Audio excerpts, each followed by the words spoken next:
All right, now let's talk about carbon dioxide transport.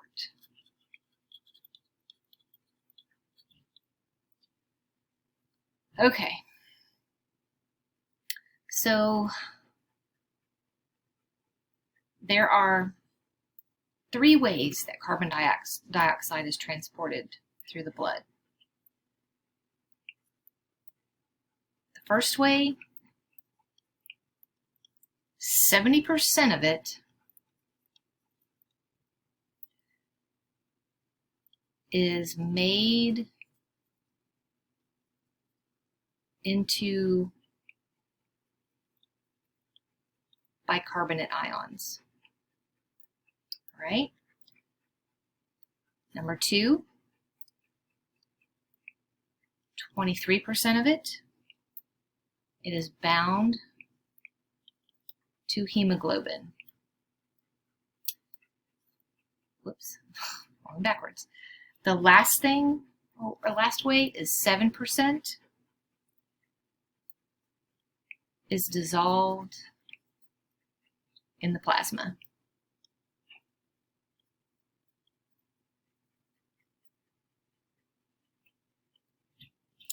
All right, so how does this work?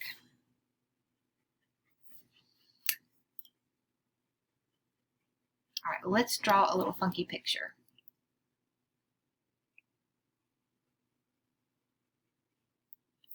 So this is my blood vessel, okay? All right, so this is the blood, right? Over here,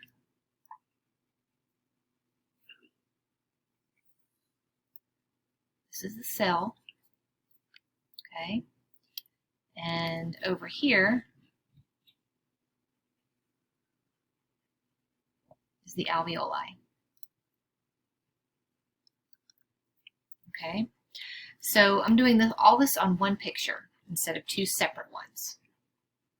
So we're going to show on this one diagram the movement of, or the transport of carbon dioxide from cell to blood, and then from blood to alveoli.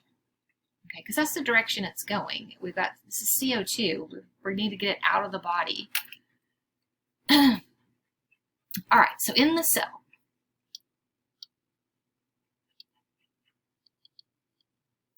cell, we've got PCO2 is 46 millimeters per mercury. It's relatively high because we've been doing metabolism in the cell. Okay, so that means the CO2 has got to go into the blood and then got to go over to the alveoli. So how do we get it there? How do we get it into the blood? All right, so I'm going to draw a big, crazy, wonky blood cell.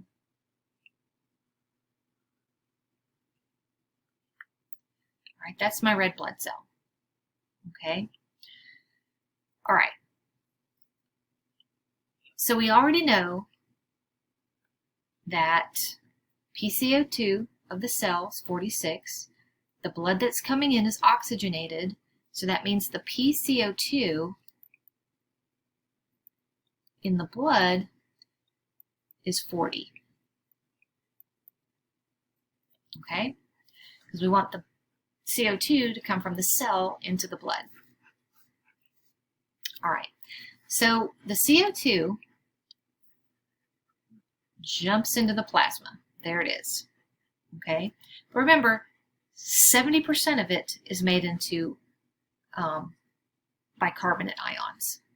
So that's really the great way for CO2 to travel. That's where they want to be, as bicarbonate.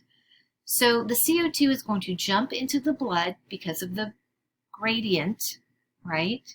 So the partial pressure gradient is higher in the cell, lower in the blood, so it's going to move towards the blood, and then it's going to hop into the red blood cell. And in the red blood cell, is an enzyme.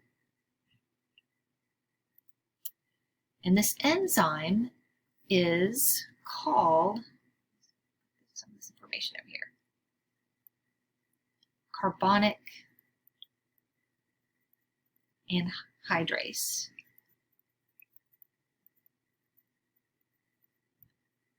So carbonic anhydrase. And carbonic anhydrase is the enzyme that helps to drive this equation. So CO2 plus water yields carbonic acid, which can be broken into hydrogens and bicarbonate. Okay, so CO2 gets involved with this carbonic anhydrase, and of course there's water there. There's water everywhere in the body. So carbonic anhydrase takes water and the carbon dioxide, and it makes my colors. So we get CO2 plus water, and we get H2CO3. And then it breaks it down into HCO3 and hydrogen. All right, so the HCO3, which is the bicarbonate, then is shuttled out of the cell. So it comes down here, and there is a transporter here that shuttles it out. HCO3 comes here, and then we can't just barf out a negative ion without trading it for something. So we get a chloride ion to come in here. All right, so that's called the chloride shift. All right, so 70% of the CO2, again, is hopping into the blood, going into the blood cell, and then being converted through carbonic anhydrase into bicarbonate, and the bicarbonate is going out into the plasma. All right, so once that 70% is done, there's enough bicarbonate in the plasma, we still get carbon dioxide coming in here because it's still 40. It's still 40 millimeters per mercury in here. It's still 46 over here. There's still a lot of carbon dioxide here to move, and as when it goes into the cell and turns into bicarbonate, it's not carbon dioxide anymore. Okay? So the second way, 23% rides on hemoglobin. So the hemoglobin bus. So here's the hemoglobin bus. Here's my seats for oxygen. And then we've got little seats for carbon dioxide. So carbon dioxide goes into the plasma and then hops on to the hemoglobin bus. Okay, so 23% hitch a ride on hemoglobin.